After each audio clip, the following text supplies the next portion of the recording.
요한복음 16장 32절과 33절, 요한복음 강해 21번째입니다. 요한복음 16장 32절과 33절 말씀 제가 봉독하겠습니다. 보라, 너희가 다 각각 제 곳으로 흩어지고 나를 혼자 둘 때가 오나니 벌써 왔도다. 그러나 내가 혼자 있는 것이 아니라 아버지께서 나와 함께 계시느니라. 이것을 너희에게 이르는 것은 너희로 내 안에서 평안을 누리게 하려 함이라. 세상에서는 너희가 환난을 당하나 담대하라, 내가 세상을 이겼노라. 아멘. 우리 이렇게 한번 옆 사람에게 인사합니다. 담대하십시오. 세상을 이기셨습니다. 네, 우리 저를 보고 또 한번 크게 저를 보고 외쳤으면 좋겠습니다. 앞을 보고 담대하라, 세상을 이겼다. 네, 할렐루야. 세상을 이겼다는 의미가 뭘까요? 세상을 이겼다. 우리는 이미 세상에서 승리했습니다. 세상을 이겼습니다. 근데 세상을 이겼다는 것은 어때요? 세상에서 승리했다, 이겼다. 그러면 전쟁이 이미 끝나야 되는 거 아닌가요? 원수가 완전히 사라져야 되는 건 아닌가요?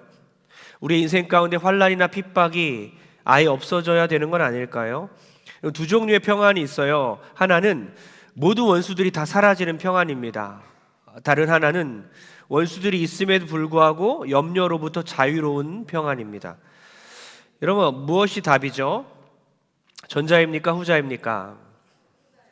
네, 맞습니다. 후자예요. 예를 들어서 아이들이 이제 다 컸어요. 다 커서 애들이 시집장가 다 보냈습니다. 집은 아주 아늑하고 평화로운 집을 갖고 있습니다. 또 집안에서 돕는 손길이 있어서 집을 다 청소해줘요. 그래서 나중에 밤에 이렇게 집에 들어가니까 아늑하고 조용한 집안에서 누리는 그 평안. 아니면 여전히 내 자녀가 있는데 4명의 자녀들은 말도 안 듣고 또 아이들이 다 어지럽히기 때문에 집안이 난장판이에요. 그리고 설거지 그릇이 늘 쌓여 있습니다. 우리 집 얘기인가?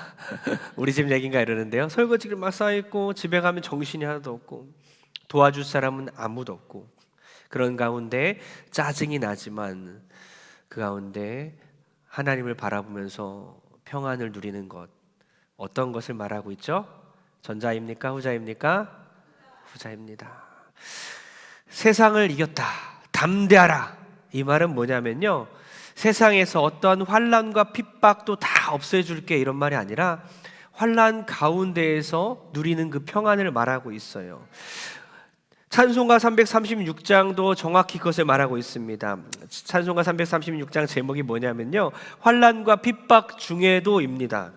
환난과 핍박 중에도 성도는 신앙 지켰네. 2절 보니까 옥중에 매인 성도이나 양심은 자유 얻었네. 3절 보니까 성도의 신앙 본받아 원수도 사랑하겠네. 어떤 내용입니까? 환난과 핍박이 여전히 있다.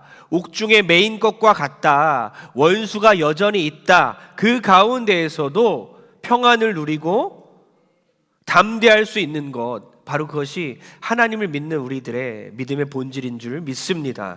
오늘 말씀 통해서 환난과 핍박 가운데서도 이 세상을 담대하게 살아낸 우리 모든 성도 되길 주의 이름으로 축복합니다. 먼저 예수님께서 제자들에게 두 가지를 말씀하시는 거예요. 기쁨과 담대함에 대해 말하는 거예요.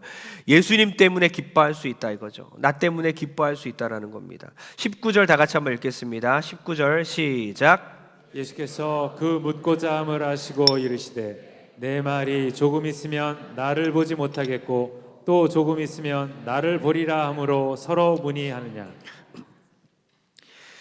지금 조금 있으면 이렇게 반복이 2번 됐는데요. 16절과 19절 사이에 4구절밖에 안 되는 이 구절 가운데 7번이나 똑같은 단어가 쓰입니다. 조금 있으면, 또 조금 있으면.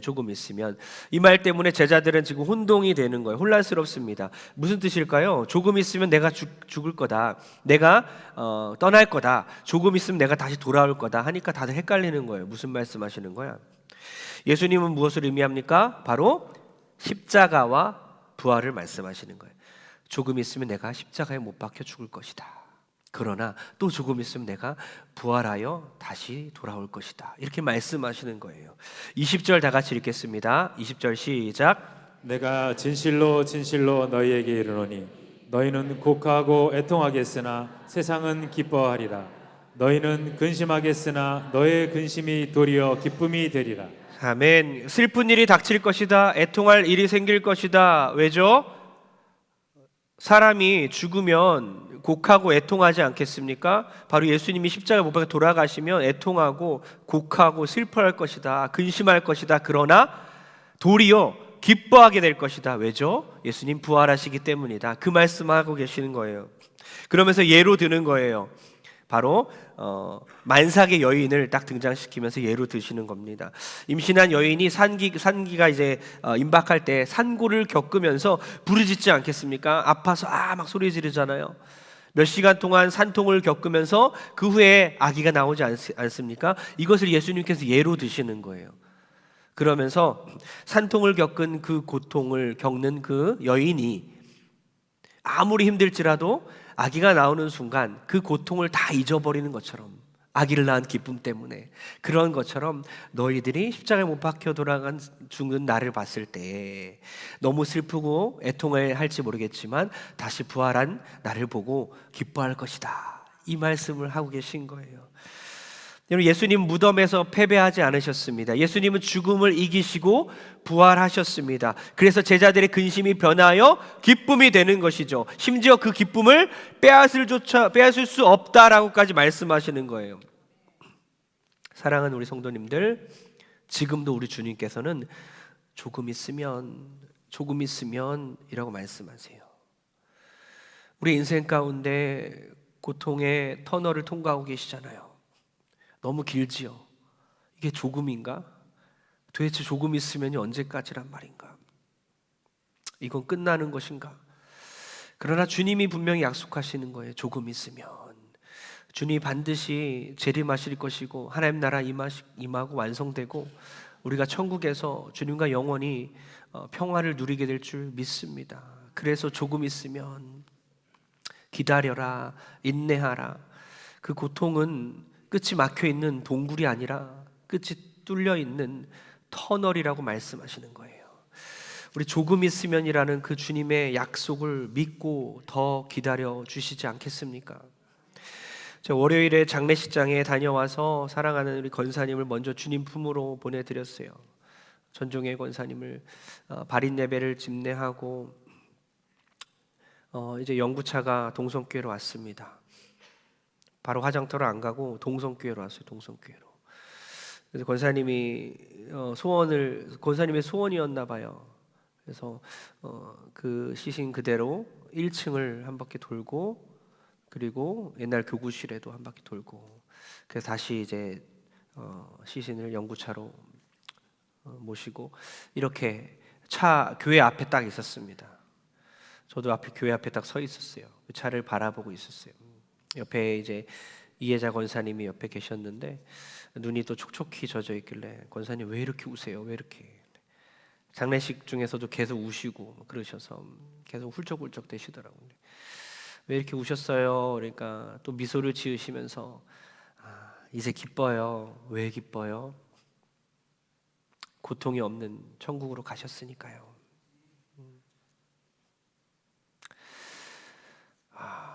제가 그래서 이렇게 말씀했어요. 권사님한테, 권사님 저기 하늘 보실래요? 하늘이 맑았습니다. 하늘을 같이 봤어요. 보세요. 저기 전종의 권사님 하나님 아버지 품에 안겨 계십니다. 정말 살아계실 때에 이제 정말 교회를 사랑하셨고, 원로 목사님을 사랑하셨고, 장로님, 권사님, 집사님, 또 성도님들을 너무너무 사랑하셨던 분이고요. 그리고 목자로서의 사명을 감당하시기 위해서 암투병 하시면서도 끝까지 안 내려놓으시려고, 괜찮은데 끝까지 미안해 하시면서 그 사명 감당하시고, 그리고 마지막에 전도의 사명을 끝까지 감당하셨잖아요. 마지막 그 전도의 열매, 이용현 성도님도 장례식장에 오셨어요. 마지막 열매였습니다. 권사님께서 마지막으로 전도하신 분이 교회 잘 정착하셔서 장례식까지 오셨습니다. 여러분, 천국에는요 밤이 없어요. 밤이 없습니다. 성경에 나온 그대로 밤이 없는 곳, 등불도 필요 없고요, 햇빛도 쓸데없고요. 왜요? 주님이 빛이 되어 주셔서 비춰주시기 때문입니다. 천국엔 슬픔이 없고요, 애통이 없고요, 고통이 없습니다. 천국엔 밤이 없어요. 천국엔 주름살도 없습니다. 그곳에 하나님 아버지 품에 앉아 계신 거예요. 안겨 계신 거예요. 그날 또 장례식이 2건이 있었죠. 이미양 권사님 어머님 김영애 권사님도 그렇게 주님 품에 안겨 계신 거예요. 여러분, 처음 은혜가 되는 것은요 20절과 24절 사이에 이 근심을 말하는 것 같은데요, 근심이 4번이나 나오는데요, 기쁨 관련된 단어가 6번이나 나와요. 사랑하는 성도님들, 우리 모두 천국을 소망하면서 4번 근심하며 살지라도 6번 기뻐하는 인생 살기 주의 이름으로 축복합니다. 주님은 그 말씀하십니다. 내가 돌아올 것이니까 나 때문에 기뻐하라. 바로 예수님 바라보면서 기뻐하십시오. 또한 예수님이 가르쳐 주십니다. 또 어떤 기쁨이 오냐? 바로 기도의 기쁨이 올 것이다. 기도의 기쁨을 맛보게 될 것이다. 23절과 24절입니다. 연달아 읽겠습니다. 시작. 그날에는 너희가 아무것도 내게 묻지 아니하리라.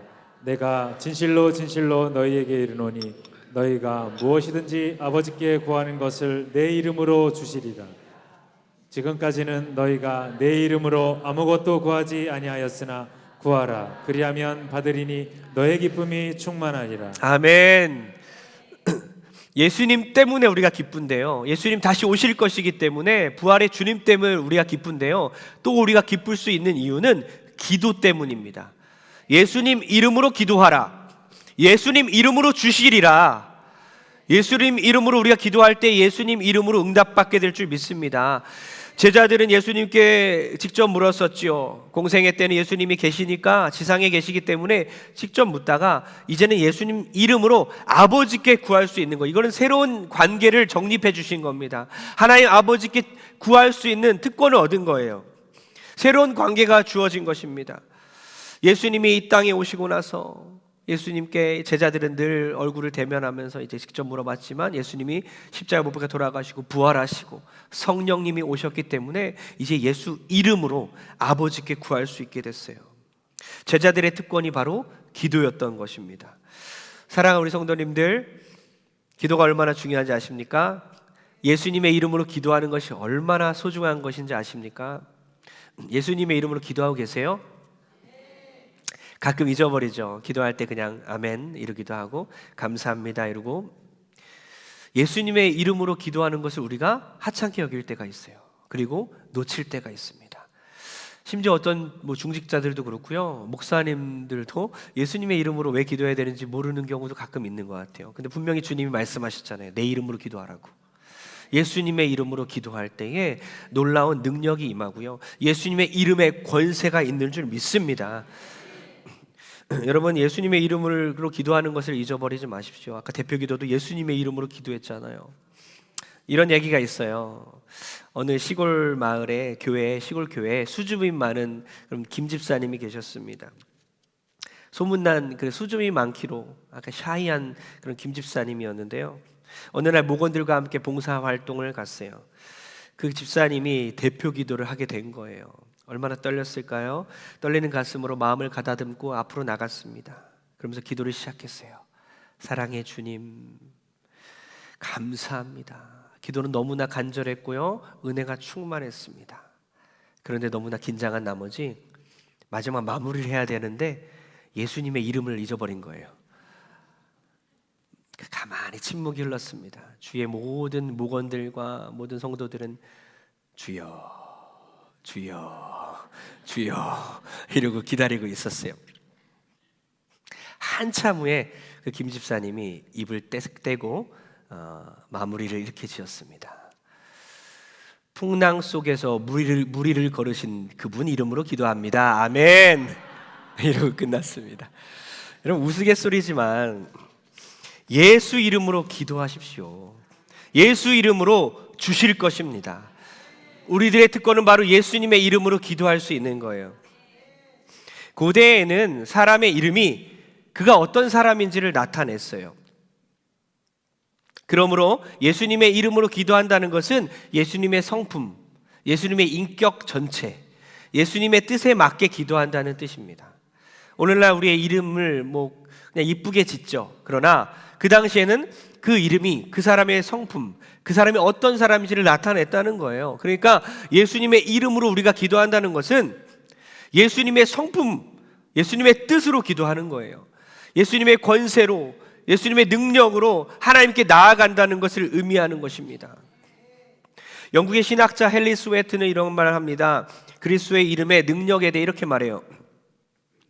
그리스도의 이름은 제자들이 하나님의 접견실 출입을 허락받을 수 있는 통행증이자 하나님의 응답이 주어지는 통로이기도 하다. 예수 그리스도의 이름이 얼마나 중요한지를 말하는 거예요. 여러분, 이제 우리가 누구의 이름으로 기도합니까? 바로 예수 그리스도. 예수 그리스도의 이름으로 기도할 수 있는 놀라운 기쁨을 회복하는 여러분 되길 바랍니다. 두 번째는 예수님 때문에 담대할 수 있어요. 예수님 때문에 우리가 기뻐할 수 있고요, 예수님 때문에 우리가 담대할 수 있습니다. 30절과 31절을 연달아 읽겠습니다. 시작. 우리가 지금에야 주께서 모든 것을 아시고 또 사람의 물음을 기다리시지 않는 줄 아나이다. 이로써 하나님께로부터 나오심을 우리가 믿사옵나이다. 예수께서 대답하시되 이제는 너희가 믿느냐. 지금 제자들과 예수님의 대화인데요, 예수님의 오심과 가심을 이해한 것처럼 말하고 있습니다.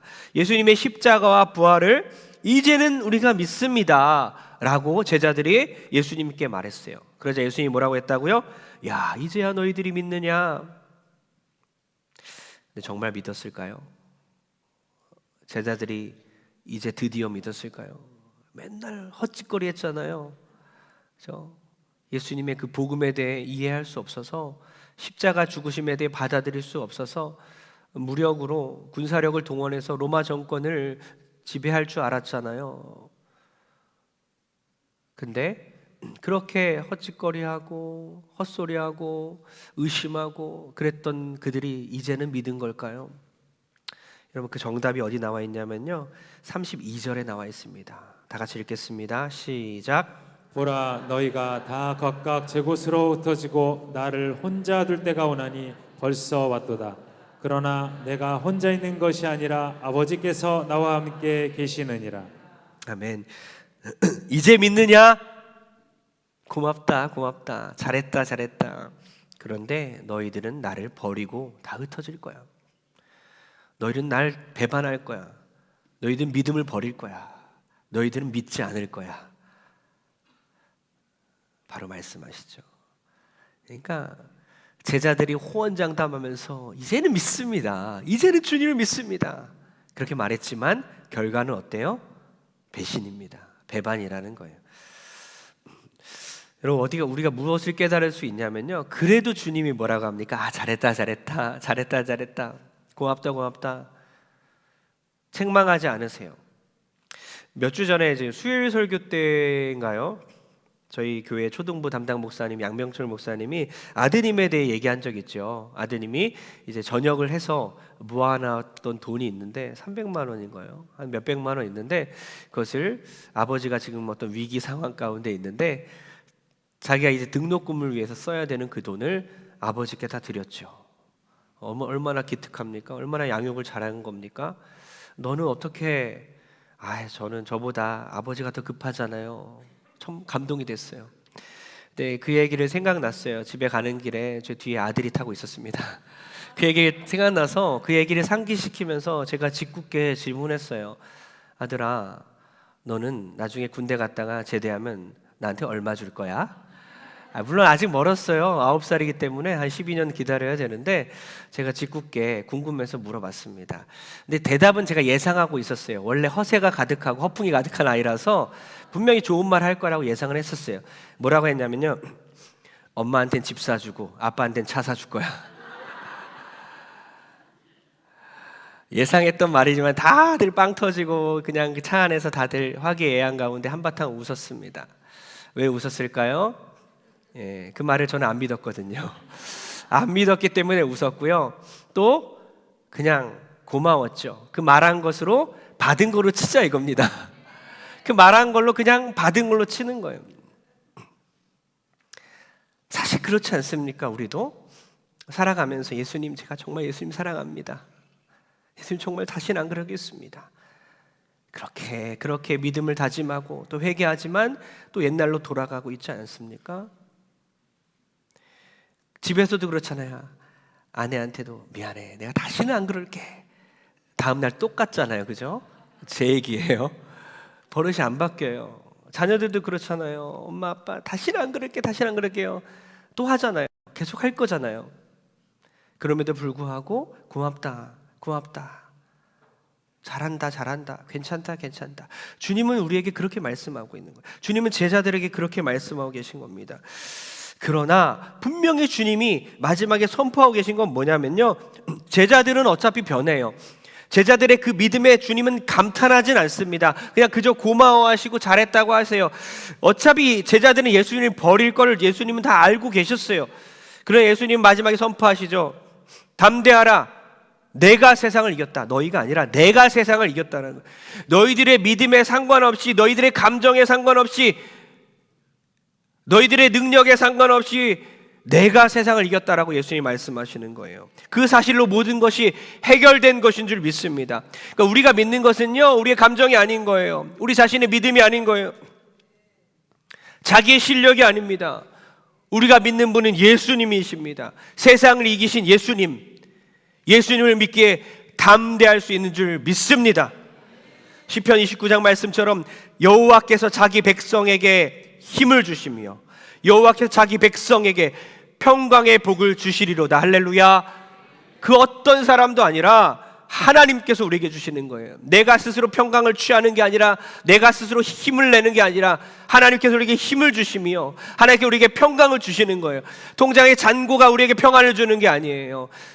세상의 어떤 권력이 우리에게 평안을 주는 게 아니에요. 인간관계가 탄탄한 것이 우리에게 평안을 주는 게 아니라 하나님께서 우리에게 힘을 주시고 평강을 주시는 것입니다. 33절 읽겠습니다. 시작. 이것을 너희에게 이르는 것은 너희로 내 안에서 평안을 누리게 하려 함이라. 세상에서는 너희가 환난을 당하나 담대하라. 내가 세상을 이기었노라. 네, 내가 세상을 이기었노라 완료 시제로 쓰고 있습니다. 요한복음 16장 11절도 읽어보겠습니다. 시작. 심판에 대하여라 함은 이 세상 임금이 심판을 받았습니다. 이것도 완료 시제죠. 두 가지 다 완료 시제인데요, 예수님이 세상을 이겼다. 그리고 사단이, 세상 임금 사단이 심판을 받았다. 둘 다 완료 시제입니다. 즉 뭡니까? 예수님께서 이 세상을 이겼다. 계속해서 이길 것이고 우리 안에서 계속해서 승리를 하실 것이다. 이미 이겼고 또 지금도 이기고 계시고 계속해서 이길 것이다.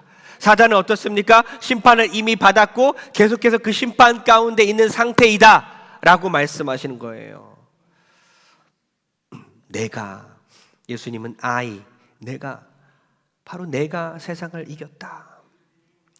여러분, 이것을 우리가 받아들이고요, 이제는 그럼에도 불구하고 우리의 믿음을 그대로 있는 그대로 바라보고 계신 주님, 그러면서도 믿음의 대상인 하나님의 존재가 충분히 완전하시기에 우리가 믿음을 소유할 수 있는 줄 믿습니다. 우리가 실수하지 말아야 하는 것은 장담하는 거예요. 호언장담하는 겁니다. 공동체에서 가장 하지 말아야 할 게 뭔지 아십니까? 장담하는 거예요. 고집 부리는 거예요. 내 생각이 맞다고 우기는 겁니다. 이 소그룹 가운데, 그룹 가운데, 모임 가운데, 목장 모임 가운데, 어떠한 모임 가운데서도 절대적으로 내가 맞다고 고집 부리고 완고하게 하는 것 절대 해서는 안 되는 거예요. 사람이 어떻게 완전합니까? 부족한 사람끼리 우리 모여 있지 않습니까? 그래서 저도 그래요. 성도와의 대화 가운데서도 반쯤 믿어요. 그게 너무한 거 아닌가? 반만 믿습니다. 목사님 은혜 많이 받았습니다. 설교 정말 좋아요. 막 들떠 있고 막 이러지 않아요. 네, 감사합니다. 그리고 저의 연약함을 또 돌아보고 더 잘하려고 노력하죠. 평생 섬기겠습니다. 평생 목사님을 섬기겠습니다. 네, 감사합니다. 근데 어떻게 알아요? 평생 우리의 인생을 어떻게 압니까? 베드로도 그랬죠. 절대 부인하기 싫었을 거예요. 호언장담했지요. 내가 목숨을 바쳐 주님을 섬기겠습니다. 내가 절대 주님을 떠나지 않겠습니다. 주님이 어디 가시든지 내가 거기에 가겠습니다. 그렇게 호언장담했던 베드로가 예수님이 십자가에 못 박혀 돌아가실 때, 끌려가실 때에 예수님을 배반하죠. 부인하죠. 근데 인정이 안 되는 거예요. 또 따라갑니다. 남들과는 다르게 계속 따라가요. 그럼에도 불구하고 두려운 거예요. 받아들일 수 없었습니다. 사람들이 물어볼 때 부인할 수밖에 없어요. 시인하면 자기도 잡혀갈 수 있잖아요. 그러면서 또 따라가죠. 자신의 초라함을 계속 봅니다. 그리고 예수님을 계속 부인하면서 끝까지 또 따라가요. 멀찌감치 따라가면서 곁불도 째면서 결국 마지막에 어떻게 합니까? 예수님을 욕하고 막 저주하지 않습니까? 인간은 그렇습니다. 온전히 신뢰한다, 온전히 믿는다. 정말 과연 그것이 가능할까요? 여러분, 사랑이란 뭘까요? 사랑이란 말로 하는 게 아니라 행동으로 결과적으로 나타나는 게 사랑입니다. 지난번에 화요일 강사님이셨죠. 김병년 목사님 오셨을 때 저도 참 많은 은혜를 받았어요. 어떻게 견디셨을까?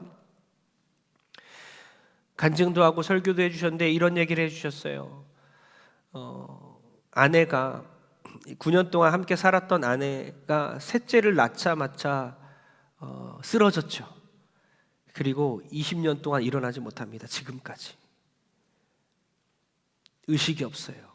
말도 못 알아듣는 상태에서 대소변 가리면서 다 갈아주면서 그렇게 돌보고 있는 상태예요. 그때 개척했을 당시, 개척하자마자 셋째를 낳자마자 그렇게 지금 상태로 누워있는 상태예요. 아내가 없이 지금까지 살았어요. 엄마가 없이 3남매를 키웠습니다. 사모가 없이 교회를 이끌었습니다. 정말 저도 이거 어떻게 감당할 수 있었을까? 그러면서 자신의 속마음을 다 이야기하지 않았습니까?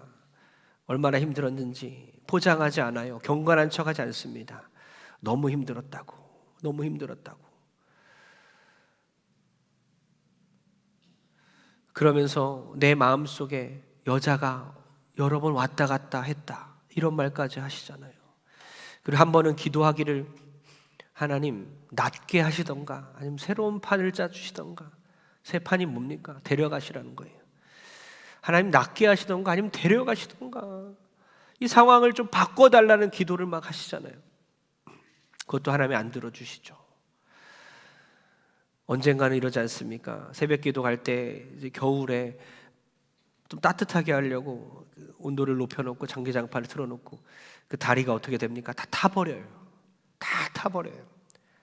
아내 다리를 자기 실수로 인해서 다 잃게 하고 하나님께 원망하지 않습니까? 하나님을 욕하지 않습니까? 그러면서 그가 얻은 결론이 뭐였습니까? 결국에는 내 기도대로 되지 않는 것이 가장 큰 축복이었다. 내가 기도 응답 받지 않는 것이 하나님의 가장 큰 은혜였다라고 기도해요. 참 귀한 분이세요. 그렇게 힘들게 아내를 끝까지 돌보면서 버리지 않고 있는 모습을 보면서 참 감동을 했어요. 저도 좀 짓궂게 또 그날 또 밤에 가가지고 아내한테 또 그러죠. 나 나중에 쓰러진 버릴 거야? 이러죠. 난 안 버릴 건데 난 할 수 있는데 이러면서. 근데 그렇게 장담했지만 정말 어려운 일이잖아요. 하루하루 얼마나 힘들까. 여러분, 사랑은 뭘까 생각해 봅니다. 사랑이란 미워 죽겠는데도 불구하고 여전히 노력하는 것, 책임지는 것, 함께 사는 것, 말로 호언장담하는 게 아니라 사랑한다 백만 번 하는 게 아니라 삶으로 보여주는 것이 사랑인가 생각해 봅니다. 여러분, 한 사람을 믿는다는 것, 몇 년을 보고 몇십 년을 보고 그 사람을 정말 판단하는 것인데요. 그것이 정말 사실일까요? 너무나 어려운 거예요.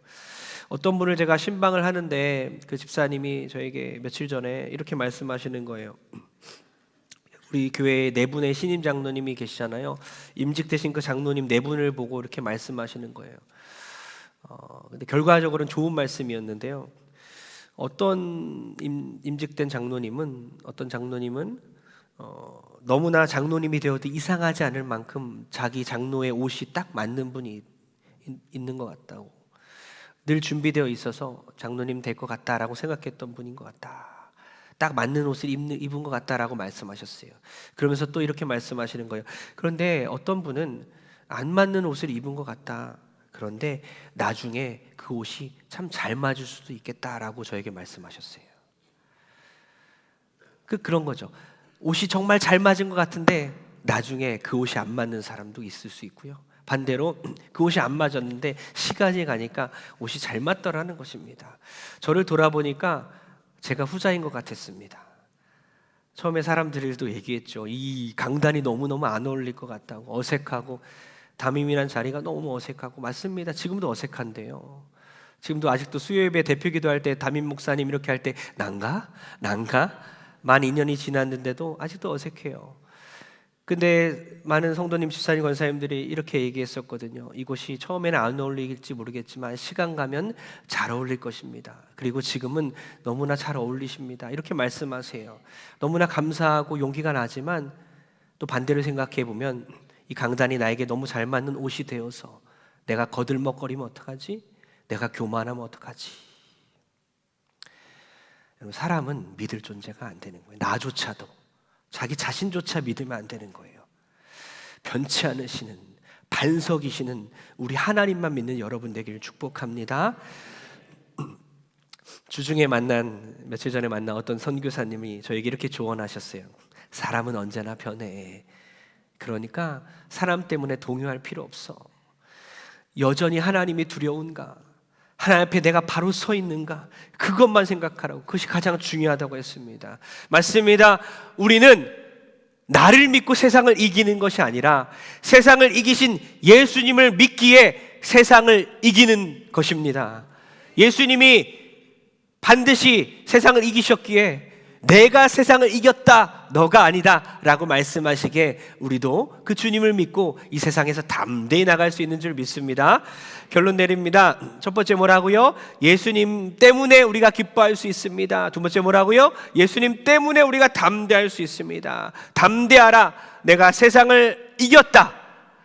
이 담대하라는 말은 뭐냐면요, 갈릴리 호숫가에서, 그 바닷가에서 폭풍우 가운데 배 위에 있는 제자들에게 담대하라라고 말씀하셨어요. 그 단어랑 똑같습니다. 담대하라는 말은 뭐냐면요, 용기를 가져라 라는 말이에요. 용기를 가져라. 무엇입니까? 모든 환난과 핍박을 없애줄게 라는 단어가 아니라 그 가운데에서 용기를 가지라는 거예요. 세상에서 너희가 여전히 환난을 당하지만 담대하라. 내가 세상을 이겼기 때문이다. 여러분, 그런 겁니다. 네가 해봐라 등 떠미는 게 아니라 내가 세상을 이겼기 때문에, 내가 이겼다니까, 내가 이겼으니까 나는 이겼고 항상 이길 수 있고 너의 속에서, 너의 안에서 지금도 이길 것이니까, 그러니까 나의 승리는 너의 승리다. 할렐루야. 자넷 어스틴 스튜어트가 말한 걸 한번 다 같이 읽겠습니다. 다 같이 시작. 기쁨은 고통의 부재가 아니라 하나님의 임재다. 다시 한번 읽겠습니다. 시작. 기쁨은 고통의 부재가 아니라 하나님의 임재다. 이해 가십니까? 기쁨은요, 고통이 없어서 기쁜 게 아니라 하나님이 계시니까 기쁘다라는 말입니다. 고통은 없어졌다 생겼다도 하잖아요. 잠시 기뻤다 없어졌다 하는 고난과 환난과 핍박은 여전히 우리 가운데 있어요. 그러나 진짜 기쁨은 고통이 없어서 기쁜 거 아니라 하나님의 임재, 하나님이 계시기에 기쁜 줄 믿습니다. 이 말 꼭 기억하십시오. 기쁨은 고통의 부재가 아니라 하나님의 임재구나. 하나님의 임재 가운데 하나님과 교제함으로 평안을 누리시고 담대하는 여러분 되길 축복합니다. 예수님은 마귀 권세 이기시고 죄와 사망을 이기셨습니다. 예수님 믿는 자들은 환난 중에 평안을 누릴 수 있습니다. 하나님께로부터 난 자마다 세상을 이겼다 하십니다. 예수님께서 하나님의 아들이심을 믿는 자가 아니면 세상을 이기는 자가 누구냐고 말씀하십니다. 세상에서 너희가 환난을 당하라, 담대하라, 내가 세상을 이겼다 하십니다. 예수님의 그 승리에 기초하여 우리도 세상에서 승리하길 주의 이름으로 축복합니다. 여러분, 괴로울 때 누구의 얼굴을 봅니까? 괴로울 때 여러분 거울 봅니까? 더 괴로워요. 괴로울 때 자기 얼굴 보면 더 괴롭죠. 괴로울 때 누구의 얼굴 본다고요? 괴로울 때 주님의 얼굴 보라. 그 찬양 가사말처럼 괴로울 때 주님의 얼굴 보겠습니다. 세상 모든 질고를 짊어지고 십자가 지고 걸어가신 그 세상의 환난과 핍박 가운데 다 받아내시면서 우리를 위해서 능히 십자가 지고 또 부활하신 우리 예수 그리스도를 괴로움 가운데 바라보시고 주님과 교제하며 살아가는 저 여러분에게 주의 이름으로 축복합니다.